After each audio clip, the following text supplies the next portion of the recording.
All right, we've reached a brand new section where we're actually going to start talking about choosing your market. How are you going to find out what is the best market to sell in? So let's crack on. Now, the first thing I would say that you need to get out of your mind, and it's a big rookie mistake, it's something I've done in the past, is that you don't need to find the next amazing trend. A lot of people, a lot of my students in the past, they feel like somehow they've got to find the next most amazing product that everybody's going to want, and they're going to put it on their site, and then somehow, everybody's going to pile in and they're going to make an absolute fortune and be well ahead of the curve.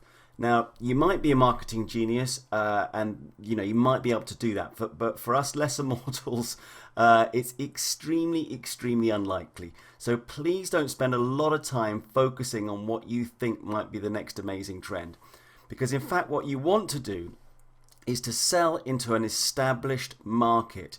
You are looking for products that are already selling well in markets that are already creating a demand for those products. So take the guessing out of it. You can see that the product's selling well. We'll take that product and we'll also promote it. Now, the way that I do this is I use AliExpress itself, and I also use Amazon. So I'm going to jump over to those sites and I'm going to show you exactly the process that I go through to choose a market, or in fact let the market choose me. Okay, so here I am on AliExpress, and let's choose something at random from the big menu here. So I'll go jewelry and watches, and I'll go keychains. Lots of stuff on here, but basically the thing I want you to focus on is this sort by. Okay, we can sort by best match, orders, newest, price, etc. If you search by orders, then what happens is it shows you the top selling items first of all, even tells you how many orders there have been. So this kind of fluffy keychain thing, which has 11 colors available apparently, is they've sold 15,000 of those, which is amazing. Now you could come back to this in a week and see how many orders there will be this time next week. Maybe it's 17,000, maybe it's 18,000. You're going to get a feel straight away for how much in demand a product like this is. Now, I know this is a kind of crazy product, but it's right in our price range as well. This thing is less than $1. You might remember from the very first slides when we talked about drop shipping, and I talked about looking for products that are actually $4-ish or less, and we will get into this in a future lecture more precisely about how we go and choose our correct price points. But this thing is super cheap, and I could put this onto my website and sell it for multiples of this and make some serious profit. Excuse me. This one over here, these little various key rings here, minion key rings, 13,000 of them. These are crazy products that will sell well, I guarantee you. And all I've done is just clicked at random into some sort of market, some sort of category on here, and it's telling me what I'm selling, so I can see this sells, so I'll take it. Okay, now I'm over here on Amazon, and I've actually gone straight to the dog ID tags and collar accessories, just for example. Now, you know that I'm in the dog niche now, and I want to give you as much information about that dog niche because, it's great to teach you with it as well, but it might give you some interesting ideas. You might want to get involved with it yourself. There's plenty of space for all of us. So on Amazon, you don't have the same information that you have on AliExpress in terms of the number of orders, but you do have information about reviews. So just taking this first one here with these various dog tags, if you look at the number of reviews there, we're approaching 4,000.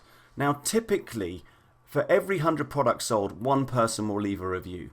So we're talking about 400,000 of those things being sold. That's maybe even a bit too much, but you get the idea. You can quickly see which products sell extremely well by just using the reviews.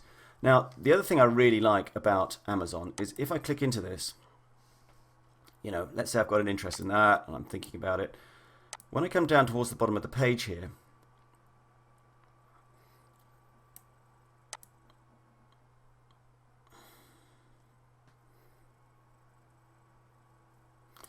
I start to get products that are related to this item. This part here is extremely useful.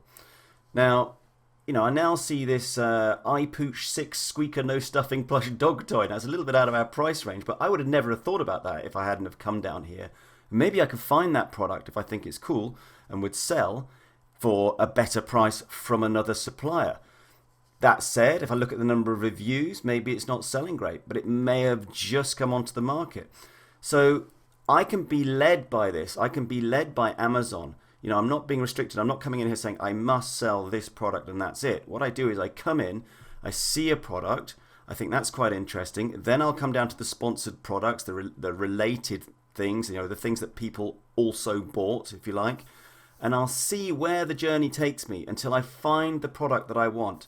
So that's how I do it in a nutshell. I start with a very broad mind and I just let myself drift through these websites until I find things of interest.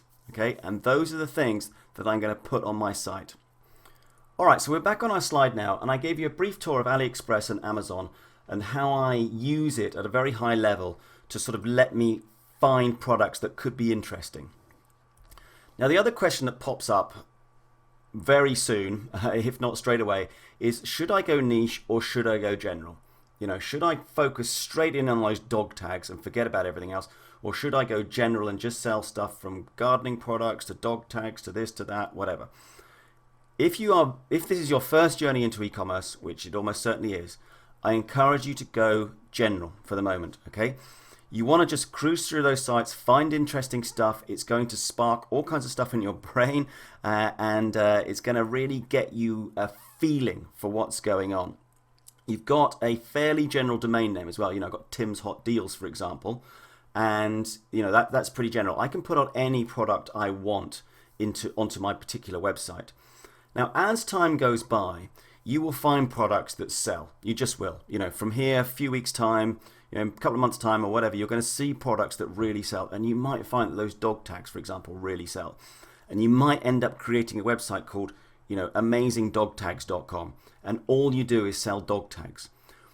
But let the process start wide and go towards niche. All right, so the thing you want to think about as well while you're looking at these various markets and the products within them is that people will pay to get problems solved or passions fulfilled. All right, so a problem-solving product might be, say, something that gets the core out of an apple, for example, that much easier in their kitchen. I don't know, stupid example, but you know, it's solving a problem for them, and if it's the right price point, they will pay for it. Passions could be something like clothing for dogs. We've all seen that. Generally speaking, dogs don't need clothes. It's the customers that love their dogs and they're fulfilling that passion, that love for their dog by buying those products.